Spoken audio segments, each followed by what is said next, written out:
تو وہ خدا کے لیے سوخنی قربانی گزران سکے ان پاک جانوروں سے۔ سو یہ ہماری سمجھ کو نئی روشنی بخشتی ہے کہ وہ بھیڑ بکریوں کے کچھ پہلوٹے اور ان کی چربی کا ہدیہ خدا کے حضور لایا۔ اور پھر 22ویں باب میں ایک بات سامنے آئی کہ قربانی انسان کی جائے گی۔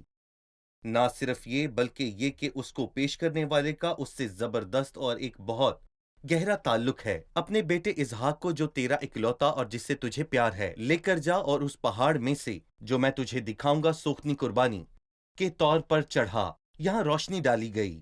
جب ہم خروج میں فسح کے برے کو دیکھتے ہیں تو ہم سمجھ جاتے ہیں۔ ہم احبار کی کتاب میں مختلف قربانیوں کے حوالے سے حیران کن روشنی کو پاتے ہیں، اور یہ کوئی ایک قسم کی نہیں بلکہ مختلف اقسام کی قربانیاں ہیں۔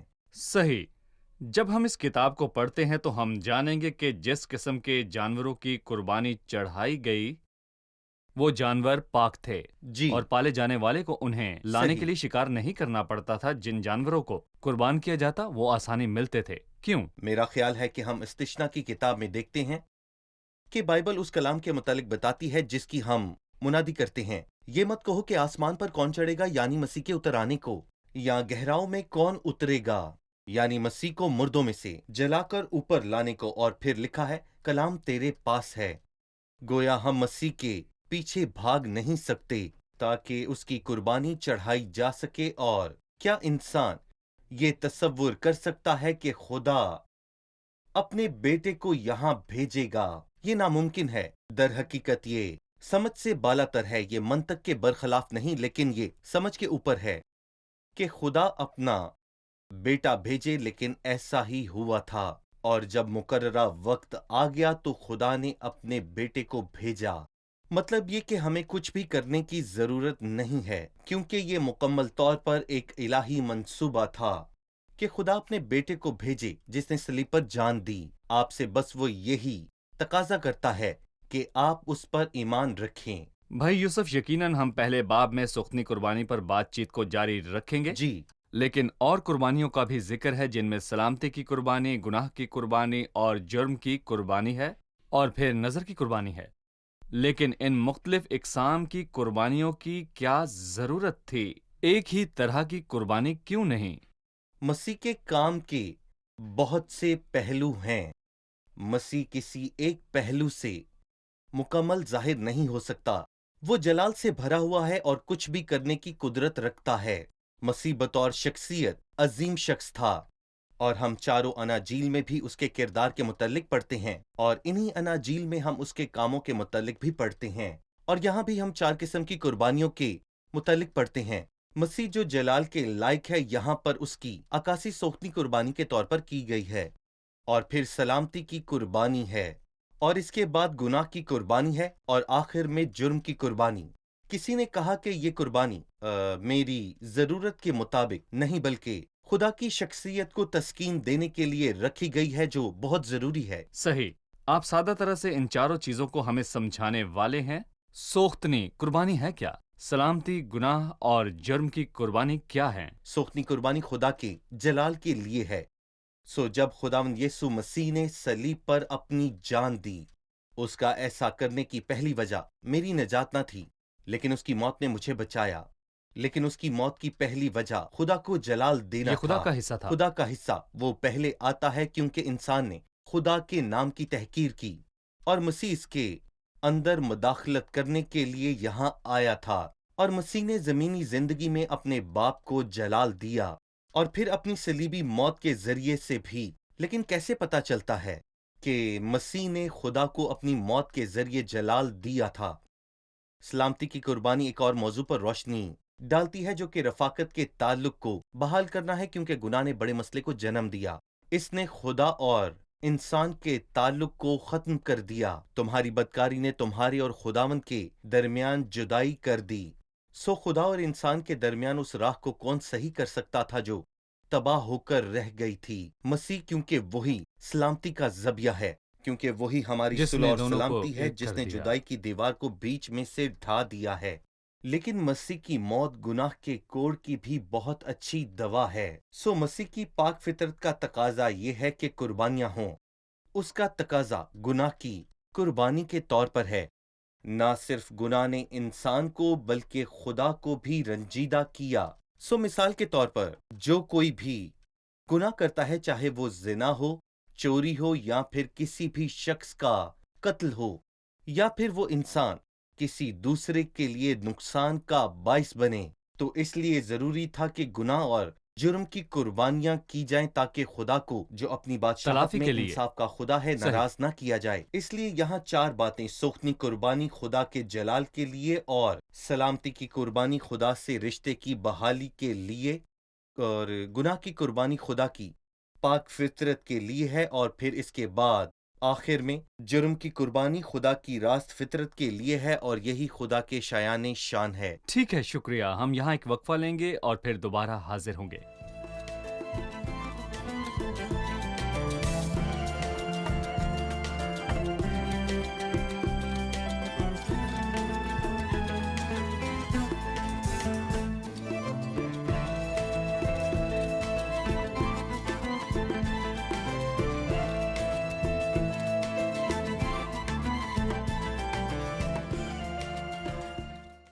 اس پاپ میں ہم دیکھتے ہیں کہ پرندوں، بھیڑوں اور بیلوں کی قربانی دی جاتی ہے۔ ان قربانیوں کو چڑھانے کے طریقہ میں اتنا فرق کیوں ہے؟ بھائی، ان قربانیوں میں مختلف اقسام کے جانوروں کا استعمال کیوں ہوا؟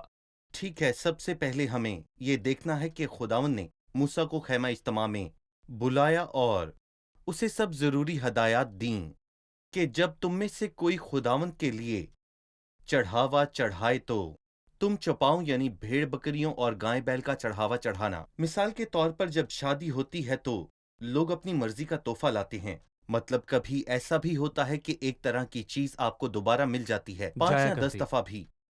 پھر لوگوں نے اچھا طریقہ بنایا کہ انہوں نے اپنی ضرورت کی چیزوں کی ایک فہرست بنا لی، ان چیزوں کی ضروریات۔ جو ابھی نہیں ملی۔ پھر ہر شخص نے طے کیا کہ وہ اپنی حیثیت کے مطابق دے گا، 100 پاؤنڈ یا 500 پاؤنڈ یا 1000 پاؤنڈ یا اس سے کم یا پھر اس سے زیادہ۔ پھر وہ شخص اس چیز پر نشان لگا دیتا ہے کہ وہ تحفہ دوبارہ دہرایا نہ جائے۔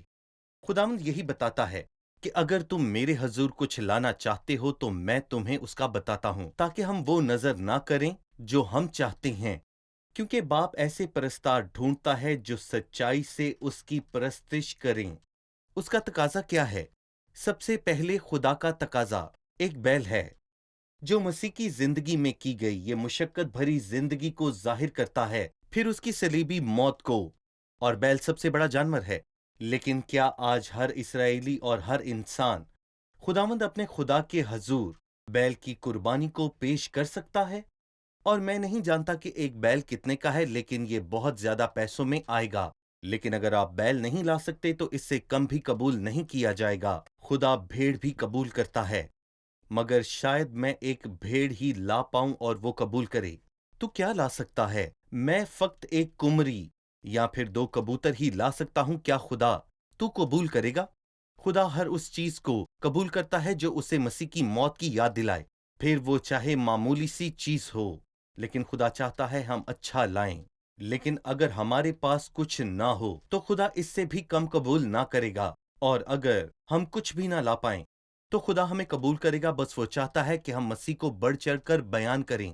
کیا خدا اس شخص کو ٹھکرا دے گا جو مسیح سے محبت رکھتا ہو لیکن مسیح کی قدر کو جانتا نہ ہو؟ خدا اسے رد کر دے گا۔ ہم اپنے پیارے ناظرین کو یہ سمجھانے کی کوشش کر رہے ہیں کہ پرچھائی اور عکس کے زمانے کے لوگوں سے کیا تقاضے تھے صحیح، پرانے عہد نامے میں، اور بالکل۔ مسیح آیا اور اس میں تمام تر قربانیاں پوری ہوئیں۔ وہ اپنا ہی خون لے کر مذبح کے پاک ترین مقام میں داخل ہوا، اور اس نے اپنی نجات کو محفوظ کیا، اور آج کسی کو قربانی چڑھانے کا نہیں کہا جاتا۔ لیکن اشارتاً کچھ لوگ مسیح کی قدرت کو بہت بڑھ چڑھ کر بیان کیا کرتے ہیں، جبکہ کچھ لوگوں کی مالی حیثیت نہیں بلکہ روحانی حیثیت یہ گوارا نہیں کرتی کہ وہ ایسی بڑی قربانی پیش کریں، کیونکہ خداوند جھوٹی قربانی قبول نہیں اس کرتا۔ تعلیم کے پیچھے کیا تعلیم کے مفہوم پیچھے ہے؟ کا ہم ان مفہوم۔ جانوروں کی اقسام اور درجات کو کیسے سمجھتے ہیں جو کہ سوختی قربانی میں چڑھائے جاتے تھے؟ جیسا کہ آپ نے بتایا، یہ قدر و احترام کا پیمانہ ہے۔ میری بالکل۔ حیثیت کبوتر، بھیڑ یا بیل نظر کرنے کی ہے، اور یہی میرے لیے مسیح کے خدا لیے کے عزت دل ہے۔ کو اس سے خوشی نہیں ملتی کہ ہم مسیح کے کاموں کی قدرت اس سے محبت رکھ کر کریں۔ صحیح۔ یہ غلط ہے۔ شکریہ۔ اب میں کچھ آیات پڑھنا جی چاہوں گا، ضرور۔ اس کے بعد میں آپ سے سوال پوچھوں گا۔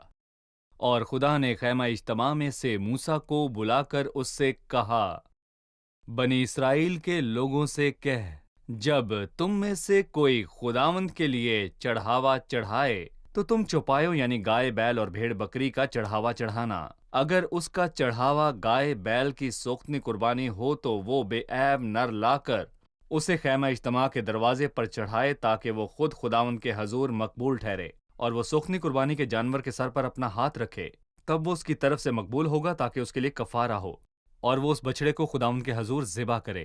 اور ہارون کے بیٹے جو کاہن ہیں خون کو لا کر اسے مذبح پر گردا گرد چھڑکیں جو خیمہ اجتماع کے دروازے پر ہے۔ تب وہ سوختنی قربانی کے جانور کی کھال کھینچے اور اس کے عضو کو کاٹ کر جدا کرے۔ پھر ہارون کے بیٹے جو کاہن ہیں مذبح پر آگ رکھیں اور آگ پر لکڑیاں ترتیب سے چن دیں، اور ہارون کے بیٹے جو کاہن ہیں اس کے اعضاء کو اور سر اور چربی کو ان لکڑیوں پر جو مذبح کی آگ پر ہوں گی ترتیب سے چن دیں، لیکن وہ اس کی انتڑیوں اور پایوں کو پانی سے دھو لیں۔ تب کاہن سب کو مذبح پر جلائے کہ وہ سوختنی قربانی یعنی خداوند کے لیے راحت انگیز خوشبو کی آتشین قربانی ہو۔ اور اگر اس کا چڑھاوا ریوڑ سے بھیڑ یا بکری کی سوختنی قربانی ہو تو وہ بے عیب نر کو لائے، اور وہ اسے مذبح کی شمالی سمت میں خداوند کے آگے ذبح کرے، اور ہارون کے بیٹے جو کاہن ہیں اس کے خون کو مذبح کے گردا گرد چھڑکیں۔ پھر وہ اس کے عضو کو اور سر اور چربی کو کاٹ کر جدا جدا کریں، اور کاہن ان کو ترتیب سے ان لکڑیوں پر جو مذبح کی آگ پر ہوں گی چن دے، لیکن انتڑیوں اور پایوں کو پانی سے دھو لے۔ تب کاہن سب کو لے کر مذبح پر جلا دے۔ وہ سوختنی قربانی یعنی خداوند کے لیے راحت انگیز خوشبو کی آتشین قربانی ہوگی۔ اور اگر اس کا چڑھاوا پرندوں کی سوختنی قربانی ہو تو کمریوں یا کبوتر کے بچوں کا چڑھاوا چڑھائے، اور کاہن اس کا خون مذبح پر لا کر اس کا سر موڑ ڈالے اور اسے مذبح پر جلا دے، اور اس کا خون مذبح کے پہلو پر گر جانے دے، اور اس کے پوٹے کو آلائش سمیت لے جا کر مذبح کی مشرقی سمت میں راکھ کی جگہ میں ڈال دے، اور وہ اس کے دونوں بازوؤں کو پکڑ کر اسے چیرے پر الگ الگ نہ کرے۔ تب کاہن اسے مذبح پر ان لکڑیوں کے اوپر رکھ کر جو آگ پر ہوں گی جلا دے۔ وہ سوختنی قربانی خداوند کے لیے راحت انگیز خوشبو کی آتشین قربانی ہے۔ بھائی یوسف، اس سے ظاہر ہوتا ہے کہ جیسا ہم نے پہلے کہا کہ مختلف اقسام کے جانوروں کی قربانی کی جاتی رہی، اور ان قربانیوں کے گزرانے جانے کے طریقوں میں بھی فرق ہے۔ اس کی بہت سی تفصیل ملتی ہے کہ ان جانوروں کو کیسے ذبح ہونا چاہیے اور کیسے ان کے ٹکڑے ہونے چاہیے، لہٰذا ان میں چھپے روحانی اسباب پر روشنی ڈالیے کہ ہم ان سے کیا سیکھ سکتے ہیں۔ سب سے پہلے میں آپ کی توجہ اس بات پر دلانا چاہوں گا جو سوختنی قربانی اور نظر کی قربانی اور سلامتی کی قربانی کے ساتھ تو آئی، لیکن گناہ یا جرم کی قربانی کے ساتھ نہیں آئی۔ وہ کون سی قربانی کے بات ہے ساتھ کہ کائن نہیں انہیں آئی۔ آتشی قربانیوں کے طور پر پیش کرے؟ یہ انہیں جلانے سے فرق ہے۔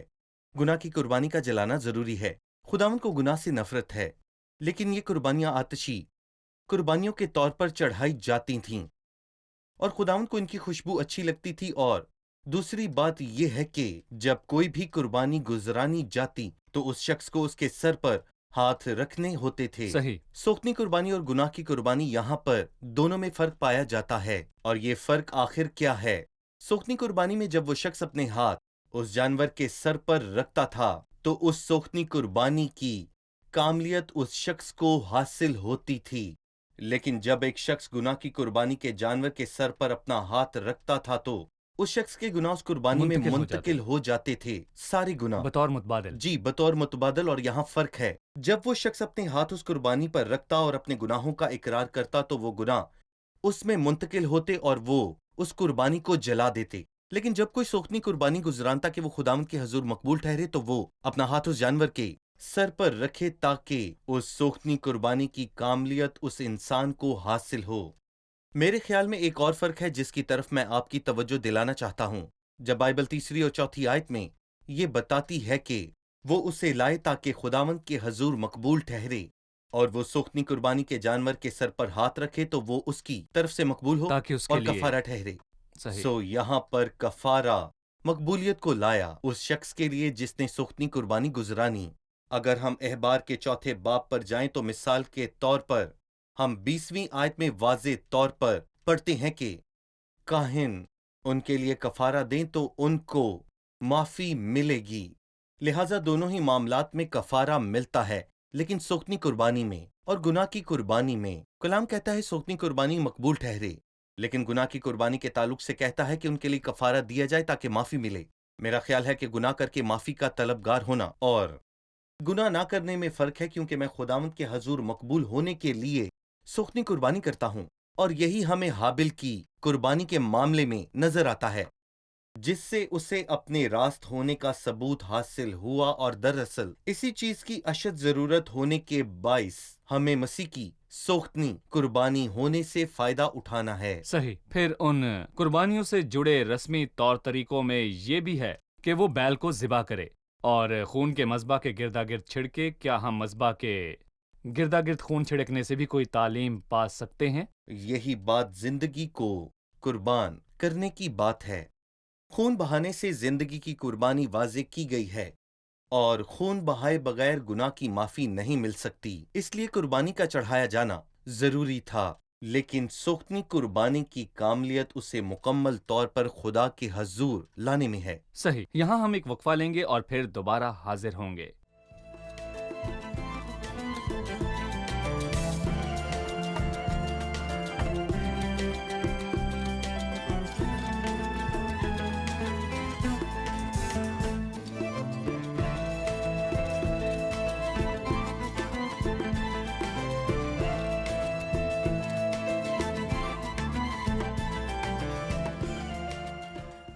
تب وہ سوختنی قربانی کے جانور کی کھال کھینچے اور اس کے عضو کو کاٹ کر جدا کرے۔ اس آیت سے ہم کیا سیکھتے ہیں؟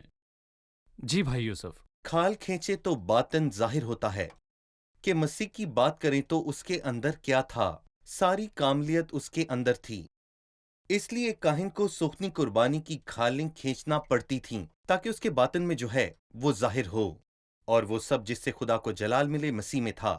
مجھے یہ جملہ اچھا لگتا ہے کہ اعضا کا کاٹ کر جدا کرنا۔ بائبل یہ نہیں کہتی کہ ٹکڑے ٹکڑے کرنا، بلکہ کاٹ کر جدا کرنا، جو کہ یہ ظاہر کرتی ہے کہ مسیح نے وہاں پیار نہیں دکھایا جہاں پر اسے اپنی راست بازی کو ظاہر کرنا چاہیے تھا، اور جہاں اسے سختی دکھانی چاہیے تھی وہاں اس نے ہمدردی نہیں دکھائی، اور مسیح میں سب کچھ اپنی صحیح جگہ اور مقام پر موجود تھا، کسی نے کسی کی جگہ نہ لی تھی۔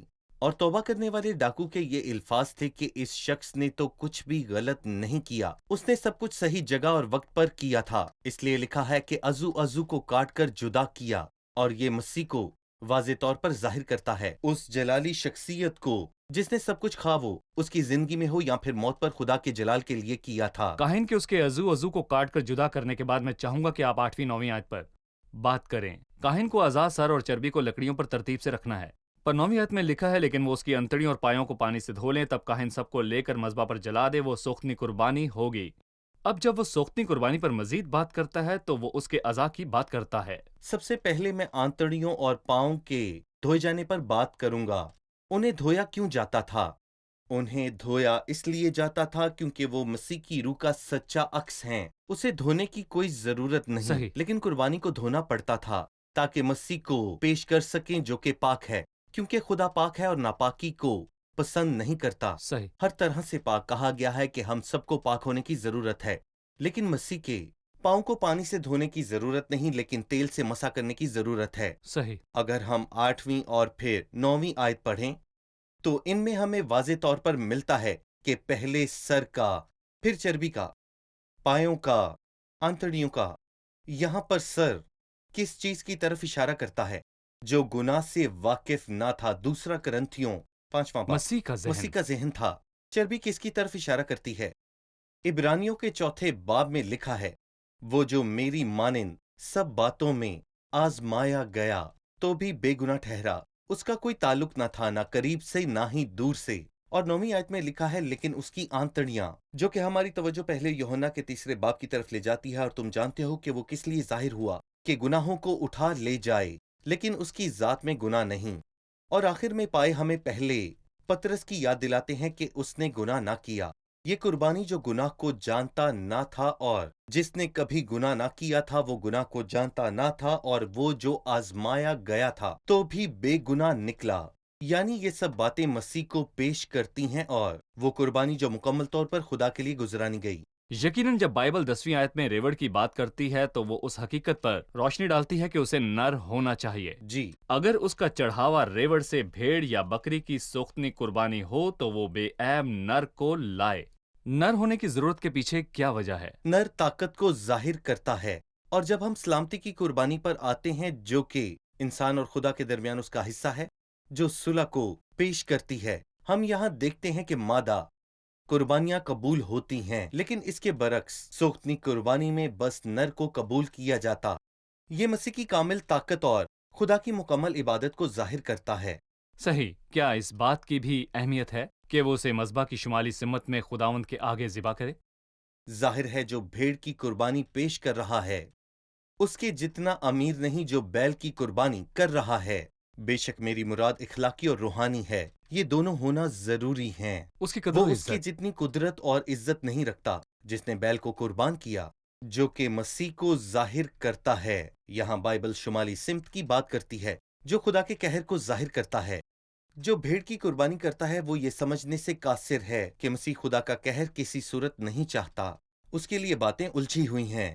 لیکن جو شخص بیل کی قربانی کرتا ہے وہ جانتا ہے کہ خدا سوختنی قربانی ہوتے ہوئے مسیح میں خدا کے غضب کو نہیں چاہتا، بلکہ وہ خداوند کی مقبولیت دلاتا ہے۔ بائبل کبوتر اور قمری کی قربانی کا ذکر کرتی ہے تو اس میں کچھ ایسی باتیں شامل ہیں جو کہ بیل اور بھیڑ کی قربانی سے مختلف ہے، اس پر کچھ بتائیے۔ میں پھر سے کہتا ہوں جو کبوتر اور قمری کی قربانی گزارتا ہے اس کے نزدیک خدا کی قدر و کم قیمت ہے۔ کم ہے، اس لیے یہاں ایسی باتیں ملتی ہیں جن کا ذکر بھیڑ یا بیل کی دفعہ نہیں ہوا۔ مثال کے طور پر اس کے پوٹے اور علائش کے سمیت جا کر اس سے ڈال، کچھ بھی ہو بھیڑ یا بیل آگ لگ جائے گی، لیکن کبوتر کی دفعہ ایک حصہ نکال لینا مذبح کی مشرقی سمت میں راکھ کی جگہ ڈالا گیا۔ 17ویں آیت میں لکھا ہے اور وہ اس کے دونوں بازو پکڑ کر اس سے چیریں پر الگ الگ نہ کریں۔ یہ اس کے الٹا ہے جو کچھ بیل کے لیے کہا گیا کہ عضو کو کاٹ کر جدا کرنا۔ یہاں پر لکھا ہے کہ بازوؤں کو پکڑ کر چیر لیکن الگ نہ کر۔ یقیناً جو اسے گزرانتا ہے ان کی سمجھ کا معیار ان سے کم ہے جو پچھلی قربانیاں گزرانتے تھے۔ شکریہ بھائی، ہمارے پروگرام کا وقت ختم ہوا چاہتا ہے۔ آئیے اب مہمانوں سے آج کے پروگرام کی رائے جانیں۔ خدا چاہتا ہے کہ ہم ہمیشہ مسیح کو اور اس کے کاموں کو قدر و عزت دیں، چاہے ہماری طاقت اور معیار کم ہی کیوں نہ ہو، خدا اسے قبول کرتا ہے۔ ہم دیکھتے ہیں کہ سوختنی قربانی خدا کے جلال کے لیے ہے، یہ اس کا حصہ ہے، انسانوں کے ان کاموں کے برعکس جنہوں نے خدا کی تحقیر کی۔ شکریہ، خدا آپ کو برکت دے۔ بھائی خدا آپ یوسف، کو آپ کا برکت بھی دے۔ شکریہ۔ عزیز ناظرین، آج کی قسط میں ہم نے سیکھا کہ سوختنی قربانی صلیب کے ایک پہلو کو بیان کرتی ہے۔ مسیح خدا کو خوش کرنے اور اس کا حق ادا کرنے کو صلیب پر گیا۔ انسانوں نے اپنے زمینی کاموں سے خدا کی تحقیر کی، مسیح نے اپنی زندگی میں خدا کو نظر کی قربانی ہو کر جلال دیا۔ وہ صلیب پر بھی گیا تاکہ اپنی موت سے خدا کو جلال دے۔ مسیح صلیب پر خدا کو خوش کرنے کے لیے چڑھا۔ اپنے صلیبی کام سے مسیح یسوع نے ہر طرح سے خدا کو جلال دیا۔ اپنے صلیبی کام سے مسیح نے خدا کو خوش کیا، یعنی خداوند کے لیے راحت انگیز خوشبو کی آتشین قربانی سے آپ خدا کے فضل کو پا سکتے ہیں۔ آپ اس کی مقبولیت پا سکتے ہیں جب آپ مسیح کے صلیبی کام کو ذاتی طور پر سمجھیں گے۔ آپ کی مشقت بیکار ہے اگر آپ دنیا میں کہیں اور مقبولیت کو تلاش کریں یا پھر کوئی کام کر کے پانا چاہیں۔ خدا آپ کو تبھی قبول کرتا ہے جب آپ مسیح کی موت کو ذاتی طور پر قبول کرتے ہیں۔ اگلے پروگرام میں آپ سے پھر ملاقات ہوگی۔ خدا آپ سب کو برکت دے۔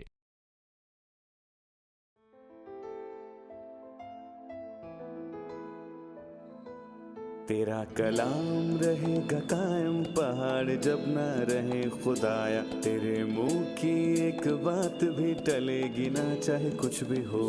تیری مانند یہ ہے زندہ سونے سے بھی قیمتی، میرا دل یہ دے گواہی ہے یہ کتاب عظیم، نازل کرے اپنا کلام، شکستہ دلوں کو سکون ملے، تاریکی دور ہو میری راہیں روشن کر، دل اپنا کلام کثرت سے اے خدا بدل دے، رہائی دے کثرت سے پھل ملاؤ۔ کلام رہے گا قائم، پہاڑ جب نہ رہے خدایا، تیرے منہ کی ایک بات بھی ٹلے گی نہ چاہے کچھ بھی ہو۔